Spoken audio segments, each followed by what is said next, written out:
and to get out of your comfortable silos and your nice home and your big jet and your mansion and go take a walk in somebody else's yard and develop empathy. And we are losing empathy. There's a significant portion of the book that talks about disruptive partnerships. Right. And I think for some people it's going to surprise them.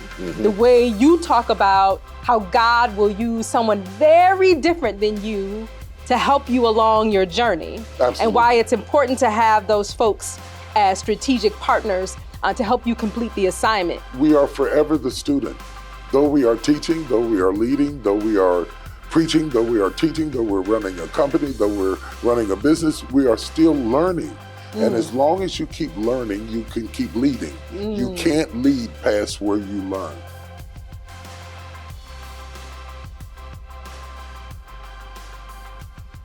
Welcome to Amazon Live. I'm Latasha Gillespie, and I'm the head of Global Diversity, Equity, Inclusion, and Accessibility for Amazon Studios, Prime Video, MGM, and Freevee. Here today, I'm so excited to be having a conversation, a disruptive conversation with Bishop T.D. Jakes. He's a prolific content creator, husband, father, grandfather, CEO, entrepreneur, real estate developer, award-winning producer, New York Times best-selling author, and the founder and senior pastor of the Potter's House, a multicultural, non-denominational church and humanitarian organization headquartered in Dallas with locations literally all over the world. He's affectionately known as America's pastor, although I know some of our viewers who are on the continent of Asia or Africa would argue he's theirs too. You can also find 300 hours of his content, including new and archived sermons, interviews, as well, all on Prime Video and his very own Fast channel on Amazon Freevee. Welcome, Bishop. Thank you. I'm delighted to be with you. Listen, I am really excited to talk to you today. Today we're talking about your latest book, Disruptive Thinking. It actually comes out tomorrow. Yes. So I'm super excited to be here with the sneak preview. I have my copy, which, as you can tell, has been worn. I have been going through this book. It has been giving me my life. Good. That's good to hear. So I want to help our audience get their life too today. So we are currently live on Amazon Live. So thank you all for being here with us today. What that means is I want you to drop your questions, drop your comments in the chat. We're all going to chat with Bishop today. We're going to share your questions. He's going to answer them. We're so excited to have you here today as we talk. Also, you can find his new book as well as his past works in the carousel attached to the video. So you can shop right here and not have to leave the platform while you stay engaged in this conversation. Great. Yeah. Now, Bishop, we're coming off a whirlwind week. Yes, we have had an amazing week. ILS, our International Leadership Summit. Yes. We had Good Soil, which was our training ground for entrepreneurs. Both of them were wildly successful, completely sold out, and we had an amazing time. We did. 10,000 entrepreneurs, business leaders, spiritual leaders, all coming together for a transformative experience. Yes. And I feel like that actually was a great setup for what's going to happen tomorrow, because the whole world will be able to experience that transformation with this new book. That's true. And I think about it this way. When you think about the intersection between ministry, marketplace, and missions, that in itself is disruptive thinking. That's right. Because normally they are segmented and separated and segregated, and they stay that way. But what we did was converge them together because we affect each other. The marketplace affects the ministry affects the mission. And so why don't we sit down together and have the kind of holistic conversations that creates change? Listen, let's have that conversation, because Disruptive Thinking, this latest book, is really about a daring strategy to change how we live, how we lead, and how we love.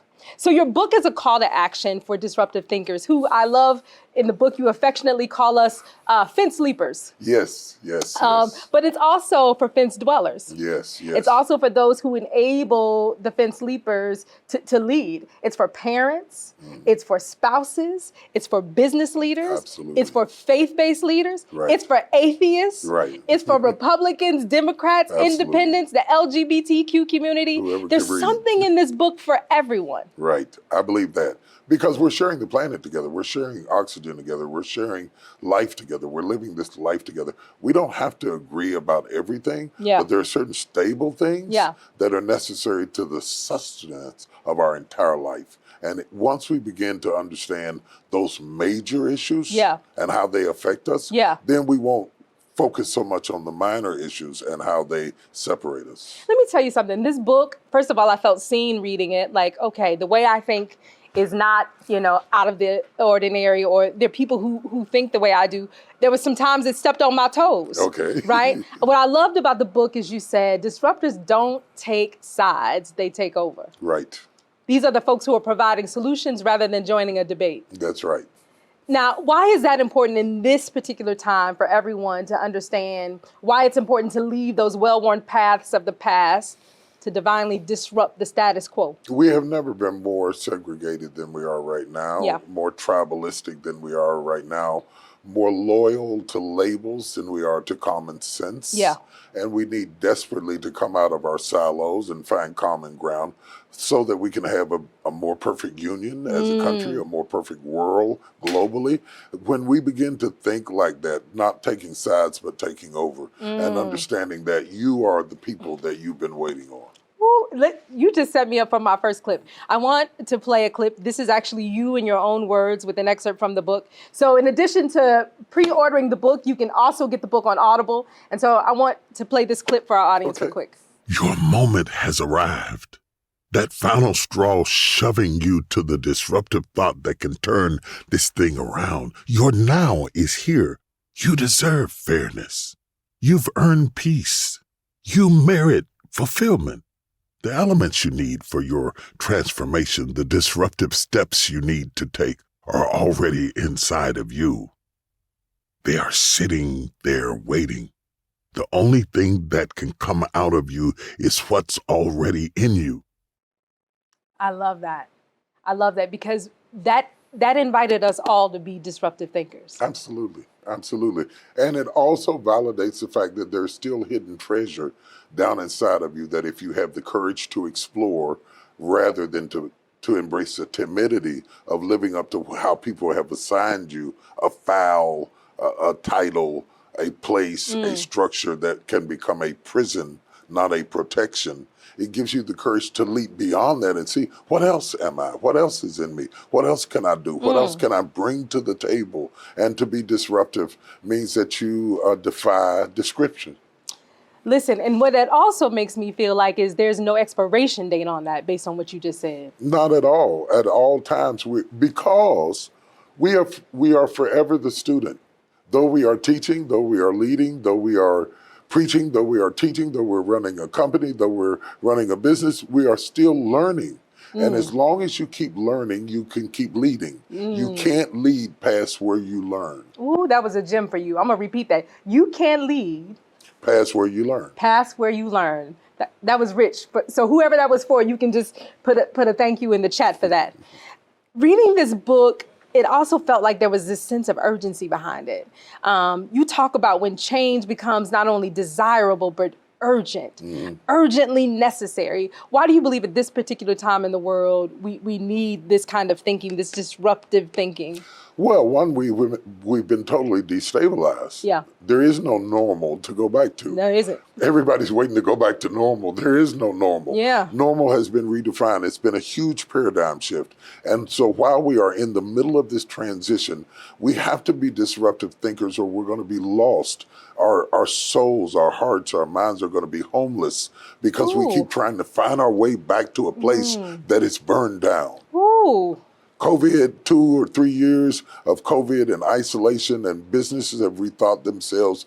Airlines have rethought themselves. Churches have rethought themselves. Corporations have rethought themselves. Marriages have rethought themselves. You understand? Parenting. Parenting has totally revolutionized the way in which we teach, the way in which school teachers teach, the way in which universities teach. And so that person who needs normalcy to feel safe, their equilibrium has been broken. This book now gives you permission to disrupt what was so you can embrace what is. Okay, that makes so much sense to me because in your book, you also stress the urgency on a personal level. Like, I felt like in addition to what the world is going through, I also felt like there was this sense of urgency for me as an individual. And you talk about that when the threat and trauma are the strongest is when you should really be a fence leaper, which on the surface sounds counterintuitive, except for how you just explained it. Yeah, well, think about this. When the pains are greatest with a pregnant woman, that's when they tell her to push. Ooh. Okay? And what we have a tendency to do is when we feel this greatest pain, we draw back. Yeah. Oh, that's scary. That hurt. Yeah. You know, they talked about me. They don't like me. No, push into it. Push. Because they wouldn't be talking about you if they didn't notice you, and they wouldn't notice you if you weren't loaded. If you weren't having impact. Yes, that's the thing. You said that last week at Good Soil, which was an amazing conference for entrepreneurs. Yes. So those of you who missed it, I'm really sorry. You should download the app and make your reservation for next year. You talked about the level of attack that comes is based on the level of impact you're having in the world. Absolutely. And once you learn that, you embrace the attack as an indication that you're having impact. See, there's a difference between effort and impact. Effort is how much energy I expended, but I can expend a lot of energy and not impact what I hit. Impact weighs how much I changed the world, my marriage, my children, my job, my company, myself, my world. And at the end of the day, it doesn't matter how much effort you expend if you're not making impact. If you're not bearing fruit. Listen, Simonia wants to know, what was your inspiration for writing this book? The fierce urgency of now. The world as I knew it blew up with COVID. Everything changed. My church shut down. I had to preach for 2 years in an empty building. I watched corporations. Toys R Us went away. Many corporations downsized. Restaurants closed. And I thought, either this is the apocalypse, which I haven't ruled out, and I'm living in a movie and I can't get out. Or all of a sudden we have the greatest opportunity. Do you not know that more millionaires and billionaires were given to this country during the Depression than any other time in history? So disruptions are also an opportunity for discovery, for creativity, for invention, for innovation, because we are open to things in disruption that we would not be open to in normalcy. Listen, because the world is changing and blowing up anyway, so you might as well figure it out. Absolutely. You take companies like Uber, you take companies like Lyft, you wouldn't have thought of them years ago. No. You would have hailed a taxi and be done with it. Let me tell you something. I got to page 3 before I was like, see, now why he all in my business? Page 3, you said the older we get, the longer we live, the more we realize that we were born looking like our parents, but we die looking like our decisions. Yes. And I think that's very, very important. We die looking like our decisions. And so we have a huge opportunity, obligation, I would even say responsibility, to alter our decisions, to change our outcomes.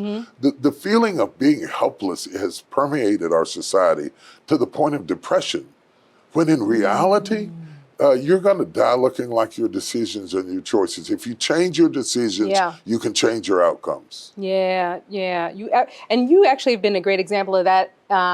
Angela and Irene both commented that you have been very disruptive in a good way, Bishop. And in the book, you also give several examples around disruptive thinkers that have changed the course of history. Now, you are one of those people who have changed the course of history. Can you share with our audience a little bit about some of the ways being disruptive has helped you pave the way for something great that maybe you didn't even anticipate? Well, for example, I wrote the first Christian book to women written by a man. Yeah. No publisher even wanted to publish it. I self-published the book. Wow. And that book has outsold any book I've ever done, Woman, Thou Art Loose. Yeah. And there was no precedence for it. No. So I have a history of going where others haven't gone. I was the first Me Too movement. Yeah. Speaking to women and challenging them to come out of their pain and abuse and trauma and acknowledging their pain, abuse and trauma. I was the first guy to do that. And so that's one example of it. A recent example is this real estate deal that we're doing with Wells Fargo is a disruptive idea for them and for me. Help the people understand just how disruptive. That was, you gave a nice little intro. Help the people understand how disruptive this deal is. Well, for Wells Fargo, they said it's unlike anything they've ever done in the history of Wells Fargo, which goes back a long, long ways. Right. For me, it's disruptive because there I am building communities, neighborhoods, developing mixed income, mixed use facilities, never thinking that Wells Fargo is going to come alongside me and I'm going to be able to pull from their resources and an unexpected surge of capital that enables our communities and people who look like me and others who are struggling to have things like grocery stores. Yeah. Things that other people take for granted that are hard. We got liquor stores, we don't have grocery stores. We've got payday loans, we don't have banks. That's right. We don't have the things that are necessary. Financial literacy. That's right. Home ownership. 42% of African Americans own their own home, as opposed to 70% of non-African American people own their own home. 42%. Yeah. So that is tragic. Yeah. But it is also an opportunity. How do we get those people into home ownership? The reasons it's important is because that's the first place where we begin to aggregate wealth or have something to pass on to our descendants. That's right. It's through ownership. You can't pass on rent. Yeah. Okay? Ooh. You can't pass on rent. If you die and you're renting, your kids don't get the apartment. So we have to think of creative ways that we can have greater impact and greater influence by disrupting the status quo and saying the stats that we have today don't have to be the stats that we have tomorrow. Right now, it is projected that by the year 2050, African Americans' median income will be at zero. Zero. So if you felt an urgency in my writing, it is because in order to have equality, you have to have equity. That's right. You know, it doesn't matter how much you like me if I'm being evicted. Yeah. You know, the fact that you talk nice about me or the fact that you don't talk nice to me doesn't matter if I'm making my payments. That's right. That's right. It doesn't bother me. If you're not making my payments, it doesn't affect me. So making us to think differently where we're not just in our feelings about things and then challenging Wells Fargo to live up to its highest principles and ideals is critical because they haven't done that by their own admission. And they're starting to come to grips with the fact, at the very least, I don't want to speak for them, but at the very least, $1 billion worth of capital made it to our community. Wow. You know, and I was able to steward that process. Wow. And I'm able to direct the houses, the grocery stores, the hotels, the jobs, the housing for senior living and things, schools and things that we desperately need in order to be competitive in the future. It's just one other tool. It's not my only tool. I've got other people behind me. I've got other companies behind me. But it added something to the arsenal that brings us to equality, which is not just good for people of color. It's good for everybody because we're going to shop in your grocery store. That's right. We're going to shop at your pharmaceutical division. And so the whole economy can be uplifted by uplifting those who are overlooked. It's a flywheel for the whole ecosystem. Absolutely. Yeah, touch whoever you sit next to and tell him, he said $1 billion with a B, not a million with an M. and touch the other person on the other side of you and tell them you cannot pass along rent. But I love this example of your partnership with Wells Fargo because there's a significant portion of the book that talks about disruptive partnerships. Right. And I think for some people, it's going to surprise them. The way you talk about how God will use someone very different than you to help you along your journey. Absolutely. And why it's important to have those folks as strategic partners to help you complete the assignment. You stress the importance of actually having partnerships across generational, racial differences, faith differences. Let's talk about the importance of disruptive alliances and why leaders shouldn't be afraid to align with people who don't think like them. It is a mentality that is baked into our ecosystems, our silos, that teach us that loyalty means that you don't interact with anybody that's not like us. It's us against them. Yeah. We are the people and we ignore everybody else. First of all, I have to demonize you to attack you. Ooh, come on. I need to be able to call you something like a savage or a native to be able to kill you. So I need to feel good about it. I can't admit that you're human. Second of all, look at God partnering with Rahab, the harlot.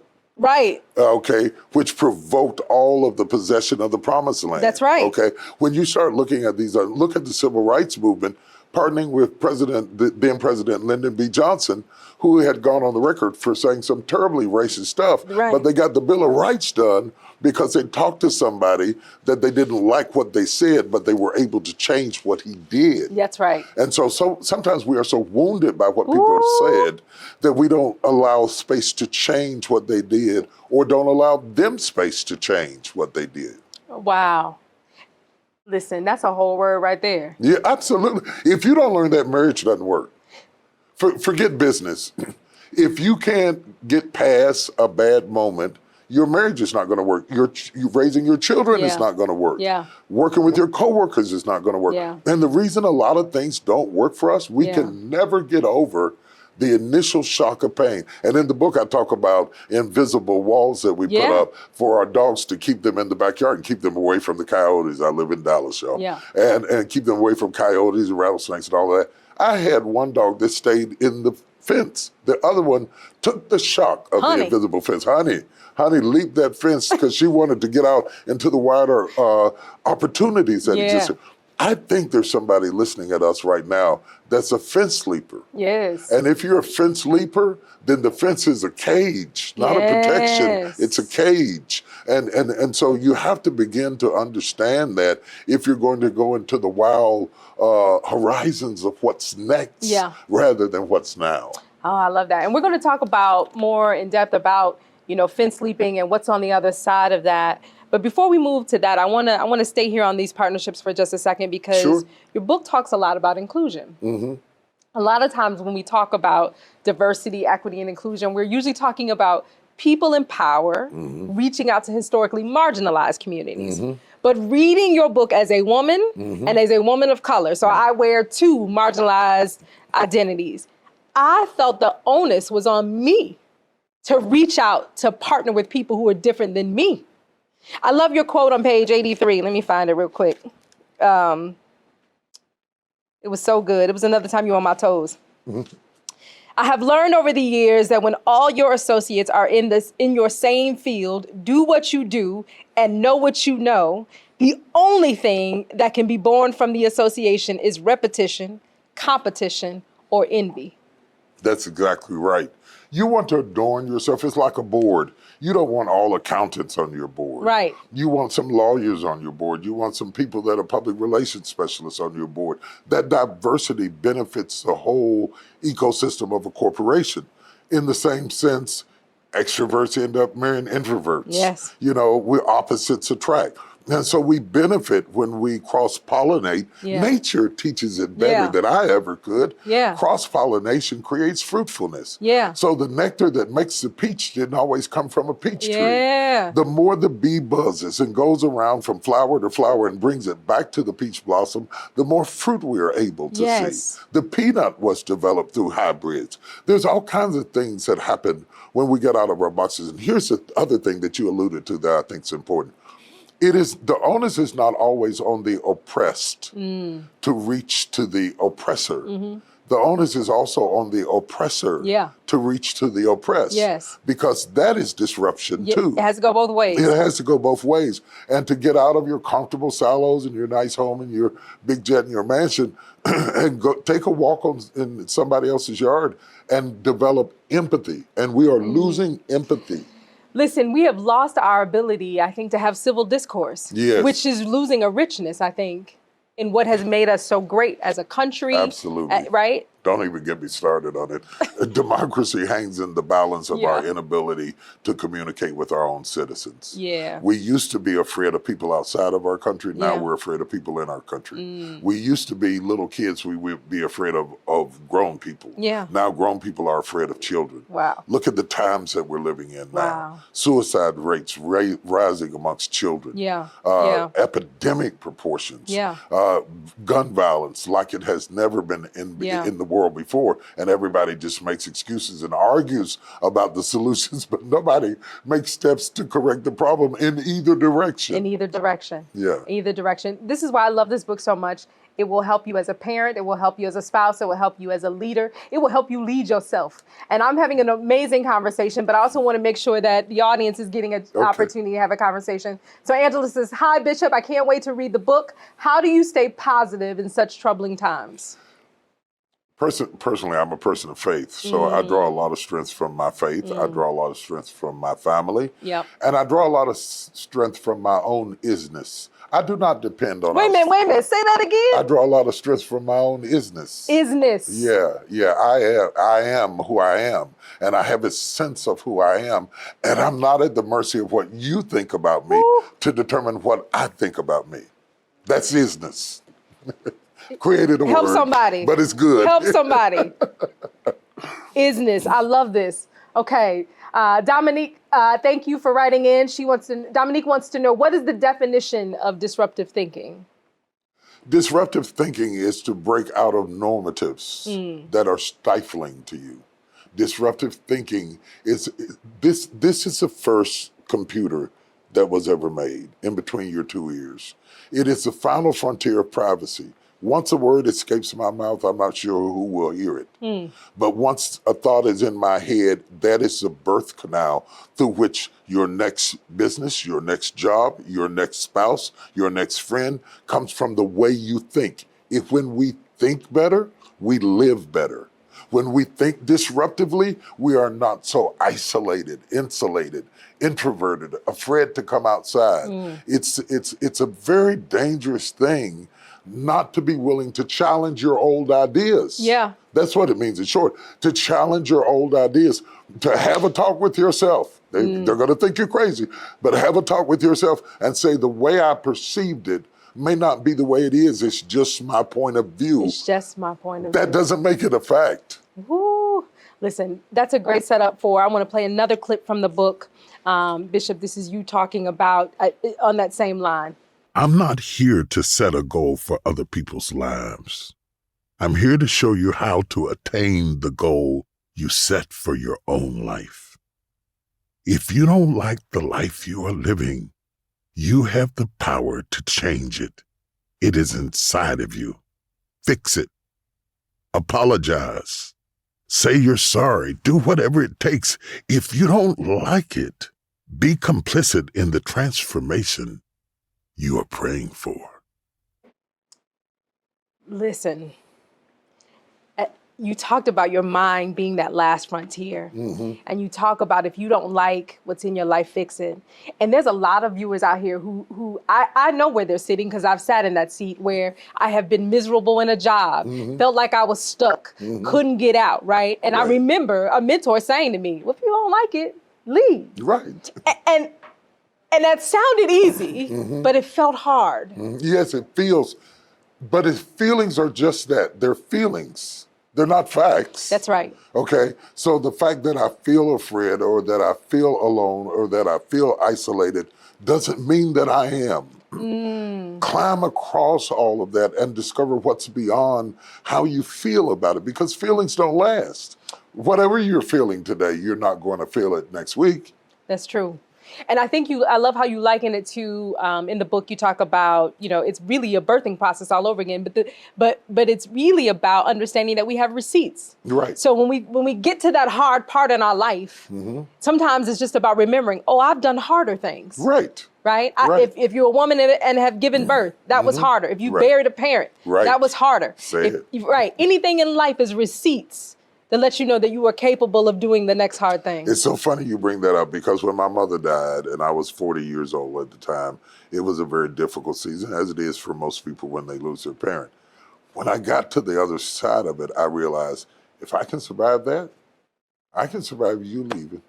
Yeah. If I survived her leaving, Yeah. I can make it without you. So you can't threaten me with I'm going to leave you, because I've seen people leave and I made it. I didn't even think I was going to make it. Yeah, the but most I made important it. people. Yeah. And the fact that I had intense feelings that said, I don't know how I'm going to make it, didn't mean that I couldn't make it. So whether it's a job, whether it's somebody's opinion, Everybody likes to be liked. I love to be liked. I love it. I love it. I'm the baby of my family. What? You're supposed to love me. You can't go to heaven if you don't love me. Okay? That's my Bible. But anyway, The Book of Jakes. Yeah, the Book of Jakes. The reality is life doesn't work that way. No. With 8 billion people on the planet, 8 billion people are not going to agree with you about anything. Don't let that stop you. If you are convinced that where you are going is where you are supposed to be. Yeah. Don't let naysayers and detractors stop you from exploring it. Maybe you're wrong and you have to come back. That's okay too. Yeah. But at least you've answered your own questions. Oh, I love that. I love that. And I think, you talk about that the beauty of what's next is just beyond that self-discovery. Exactly. Yeah. And I think you do learn things about yourself. Whatever you accomplish, attain, made, accrued, it will all pass away. There are no U-Hauls behind hearses. Yeah. So you're going to leave all of it here anyway, okay? So, but what does go with you all the way to the end is what you learned about it. Even if it was painful, even if it was a bad mistake, if you walked away from it richer in wisdom or knowledge or creativity, you can preempt that from happening again in your life and move forward because experience is power. So listen, you can have feelings. It's okay to acknowledge your feelings, but don't let them lie to you about your ism. Right.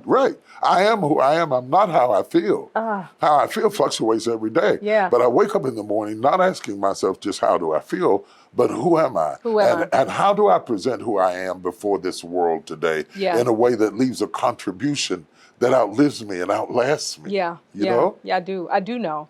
I love that there's a theme woven throughout the book around energy. You talk a lot about whether it's the energy you expend, but you also talk about the energy of the people around you. And you talk about why it's important to surround yourself with the people with the right energy. Oh my gosh. Yes. I learned it. People that will cut a hole in the roof and lower you down in it. Exactly. Explain that to all of our audience who doesn't know what we're talking about. You need people who are honest but uplifting. Yeah. Okay, I'm not talking about yes men or yes women.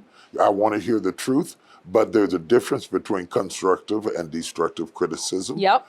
You want people who can uplift you, and I use an illustration from the Bible in the book, talking about the 4 men who lifted up the man who was sick of palsy. They lifted him, they carried him, they brought him to the roof, they dropped him down, but once they got him to what he needed, they backed away. Okay? So you have to have people in your life, and you have to ask this question.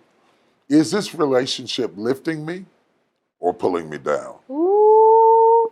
Is it taking me forward or drawing me back? And then start diminishing the time allotments that you allow people to have access to you that are depleting you rather than replenishing you. Wow. Then you won't go emotionally bankrupt, psychologically deprived, or economically underserved. Some of y'all get out a piece of paper right now, draw a line down the middle. On the left-hand side, list all the relationships that are feeding you. Yes. And on the right-hand side, put all the relationships that are needing you. Yes, you took it right from me. And you will find that the list generally tends to be longer of people who need you. And the list is much shorter of people who feed you. So you have to be intentional about inviting people into your life that feed you. First, you have to identify them. You walk away from a conversation, you think, ooh, that did something for me. I feel better, I feel stronger. Then that's identifying them. Then you have to invite them to continue to feed you, lest you become bankrupt out of a sense of compassion, a Superman complex. I'll be there for you. A lot of us love that. I'm a loyalist to my soul, and I will give myself away and give myself away and give myself away. But I'm a limited resource. That's right. And I'm going to run out. That's right. So if I don't replenish myself by being around people who inspire me, motivate me, and challenge me, then when you do need me, I don't have the resources for you. And what's worse, I don't even have the resources for me. So how can I be disruptive? Yeah, I can't be disruptive. I can't leap over the fence if I don't have enough energy to do it. No, it's going to take energy to harvest. We talk about seed time and harvest.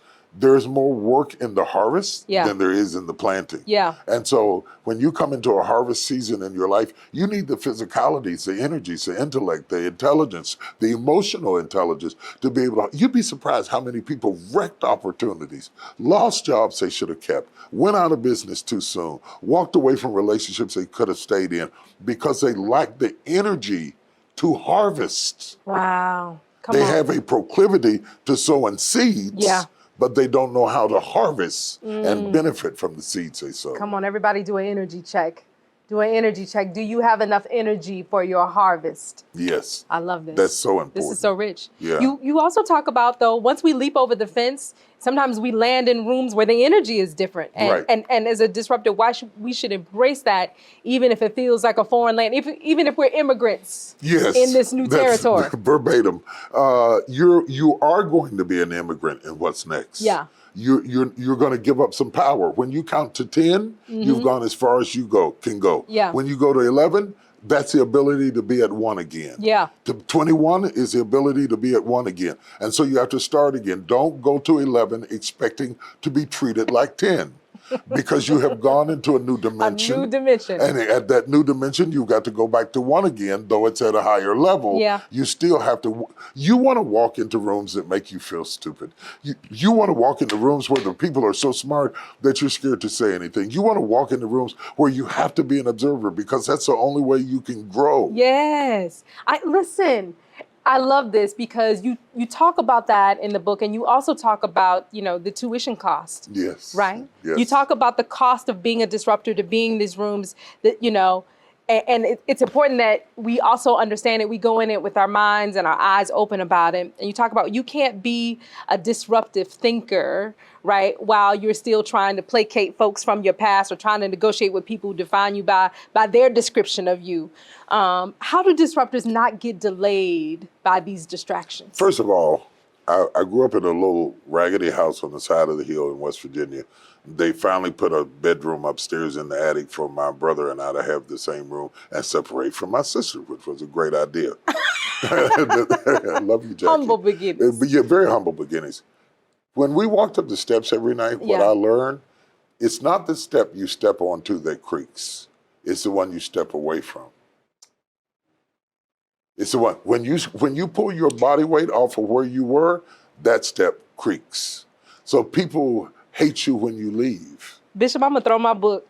You see, when you start stepping up, the step you're stepping into is not the squeaky one. The one you step from is gonna squeak. And what we do to stop the sound is go back.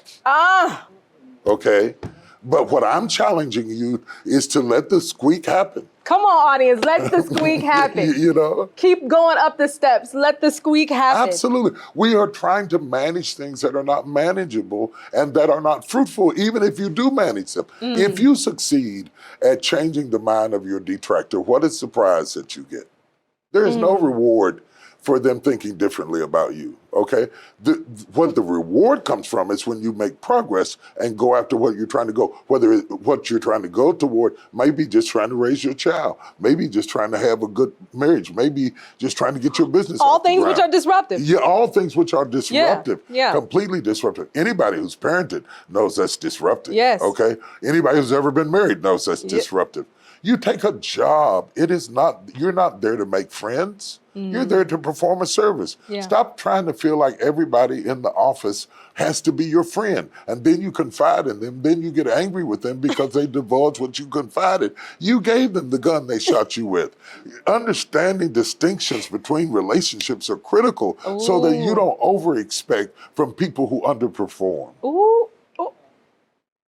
Every leader, every business owner, Yes. every co-worker, I hope you caught that.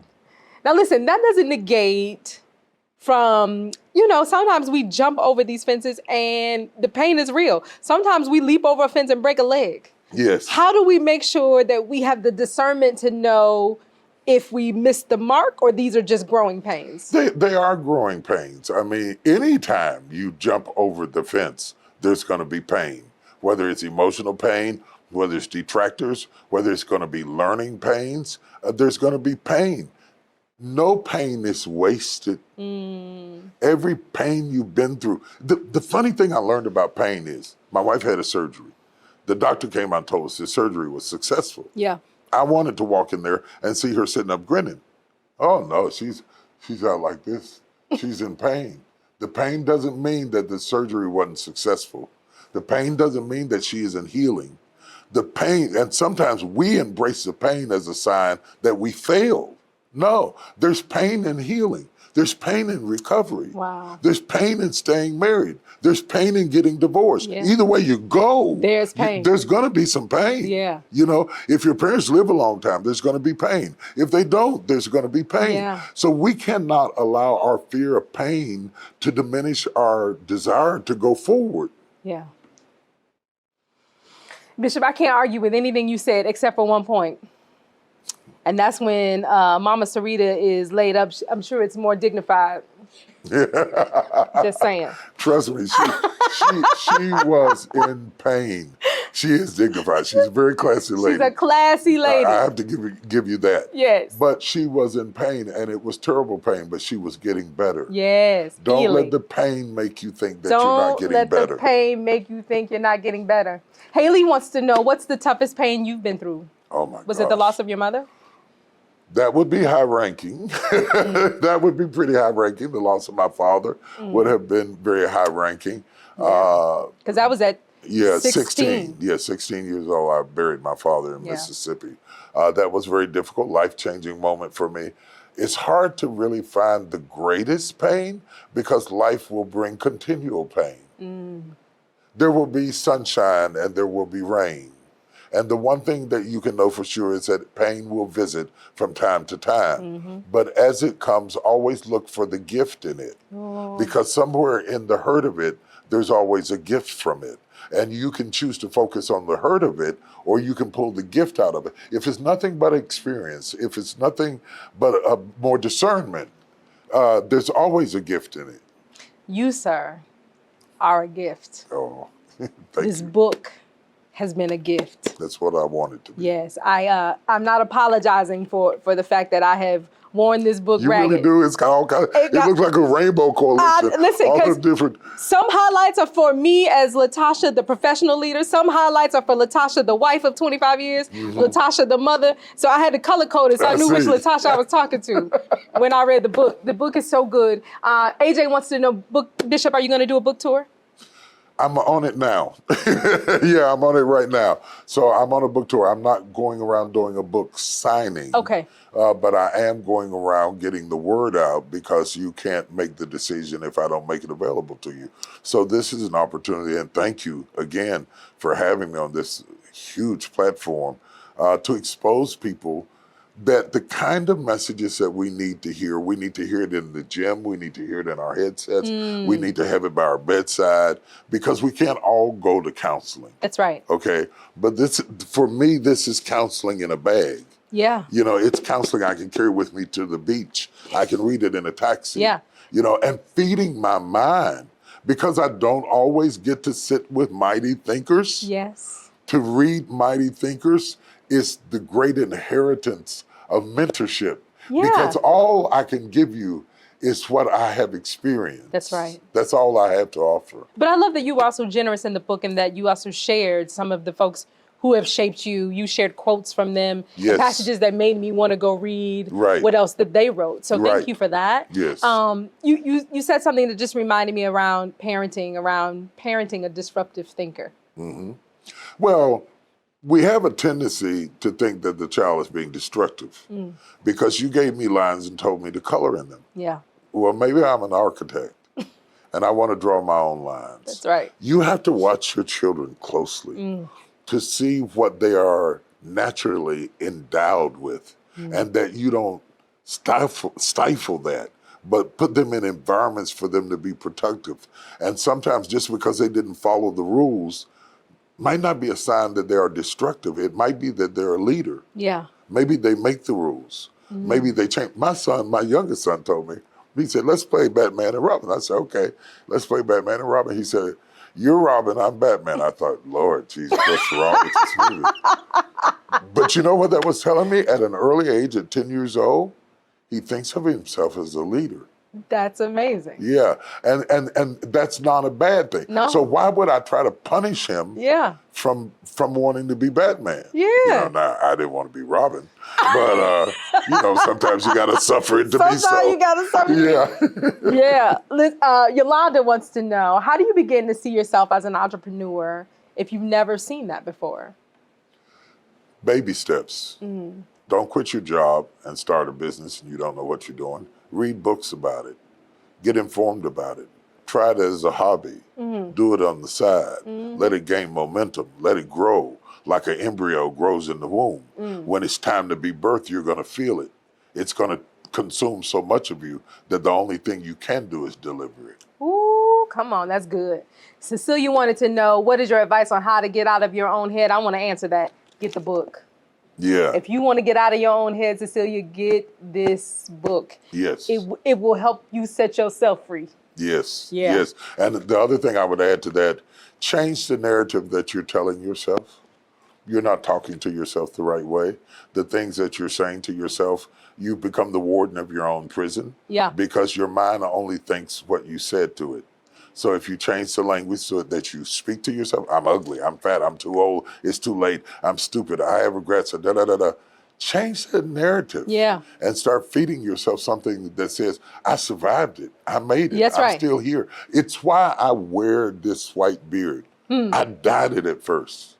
I dyed it at first because I wanted to look young. And then I realized I earned this. I earned it. I earned this. And so being a sage voice of wisdom is a crown to my masculinity. Yeah. It is a sign that I survived. Yes. And I don't see it as something to worry about. Now, other Yeah. people make other decisions, but for me, I'm glad. Neither one of my grandfathers lived as long as me. My father died younger than me at 49 years old. I'm happy. I'll be 66 in June. Come on. And I look up every night and say, Daddy, look at me. Surprise a chick. I'm still here. I'm still rolling. I'm still writing. I'm still building.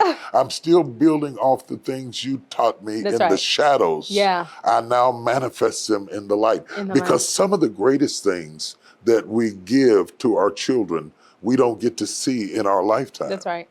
Because some things take a long time to harvest. Yeah. So he never heard me speak. He never saw me write. He never saw me do any of the things that everybody knows me for. But he did plant some of those seeds In you. that caused me to come to fruition. And maybe in another lifetime, we'll get to talk about You'll that. talk about it. I'm sure you will. Let me tell you something. Bishop, you talk about the narrative you tell yourself. I tell myself to shut up. So sometimes therapy is great. Listen, I feel like you need Jesus and therapy to go hand in hand. Right. Or the deity of your choice. But listen, for me, that's what works. And I remember a therapist saying, you can't control your first thought, but you can control how much energy you give to that first thought. Yes. Right? So those pop-ups you can't stop, but you can tell them to shut up. Oh, I do it every night. In order to go to sleep, I have to tell myself, relax, let it all go. There's always tomorrow. You can't fix everything today. That's right. You can't. Let your body go limp and breathe. I have to do that to go to sleep because my mind is just Racing. spinning and spinning and spinning. I'm a creative. Yeah. And as a creative person, the more excited I get, the more creative I become. And then, we opened up the ILS with a hologram. I know. Wild. Yeah, and I insisted on it. I fought for it, because I'm always thinking of another vehicle through which I can express myself. That's right. It was beautiful. It was a great combination of technology, of leadership, of spirituality, of knowledge, all coming together in that rich mix, as is this book. Thank you. So the book, Disruptive Thinking, comes out tomorrow on Amazon. You can pre-order the book today so you don't have to wait till tomorrow. If you want to hear the book in Bishop's voice, which has a whole different meaning than me reading you passages, you can get it on Audible. We're so excited that he is a part of our family. Thank you. We're so happy that we have you in the Amazon family, that we can find your messages, your talks on Freevee and Prime Video. Yeah, I'm excited. Yeah, so if you don't have Prime Video, if you don't have a subscription, you can still find over 300 hours of Bishop's content on Freevee. Just download the app, but make sure you get Disruptive Thinking. Bishop, thank you for being here today, but more importantly, thank you for writing the book to help some of us feel seen, to give us the language, right? And how we can get free to do the things that we know we are purposed on this earth to do. I must say thank you to you, and also thank you to Amazon for creating a space for me in the Amazon family. How disruptive was that? Yeah. You know, to say, we want you to come as your authentic self, That's right. as your preaching self. Yeah. Didn't ask me to change garments. No. And we will take 300 hours of your preaching and put it on Amazon. I thought, are you serious? I mean, just like straight out preaching? Yes, straight out preaching. You don't just want my movies or my films or my interviews. They said, we'll take that too, but we want you also, I can come with the fullness of myself. That's right. It's so rare when you're a disruptive thinker that people can accommodate the fullness and the vastness of the way you think. And we feel like these are just early days. There's so many more things to tap into, as I talked about in your intro, all the various things that TD Jakes Enterprises is doing in the world. We can't wait to continue to grow our relationship. I'm excited. Yes, we're excited too. Thank you, Bishop. Thank you so much. Appreciate it. All right. Make sure you check out the carousel, buy Bishop's current book as well as some of his previous work. And we appreciate you being here with us today on Amazon Live. And we hope that you too will embrace becoming a disruptive thinker.